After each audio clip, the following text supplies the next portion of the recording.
আমি open challenge করলাম, কাবিনের কাগজ যদি অ্যাকচুয়ালি প্রপার ভাবে প্রশাসন থেকে বের করে সামনে আনতে পারে যে আলভিয়ার আমার কোনো কাবিন নামা আছে, তখন আপনারা যা ইচ্ছা করুন। এরকম কথা হয়েছে যে আমি নাকি অন্তঃসত্ত্বা, আমি প্রেগনেন্ট নাকি। আমি আলভি তো অনেক দূরের কথা, আলভি আমার খরচ কেন দিবে? ধরেন আমার দুলাভাই হোক, মামা হোক, চাচা হোক, যার সাথেই ছবি পাচ্ছে দিয়ে দিয়ে আমার একটা করে তাদেরকে আমার হাজবেন্ড বানাই দিচ্ছে।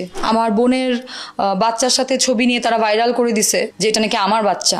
যদি তারা আমার ফ্যামিলিকে হ্যারাস করে তাহলে তারাও এক ধরনের ক্রিমিনালেই পরিণত হবে। ও সবই জানতো, ও আলভির পুরা জীবনের এই 14 বছরের সব হিস্ট্রিও জানতো। বা ইকরা ধরেন আমার চুলের মুঠি ধরে বললো যে আমার জামার সাথে তুই কাজ করবি না। আমি আমার ইহো জীবনে কারো কাছ থেকে দামি দামি গিফট নেই নাই। কেউ বলছে আইন বিশ্বাস করি না, আমাদেরকে দে, আমাদের সামনে না ছাইরা দে, ওরে এই করব, ওরে সেই করব। আমাকে নিয়ে তো সবাই বলছেই। আমার তো আর ঢাকার এখন আমি আর কি ঢাকবো, আমার বলছে কাদের কি এমন ছিল যেটা হাইড করতে হয়েছে দেখে ওর ফেসবুকটা এরকম চলে গেল।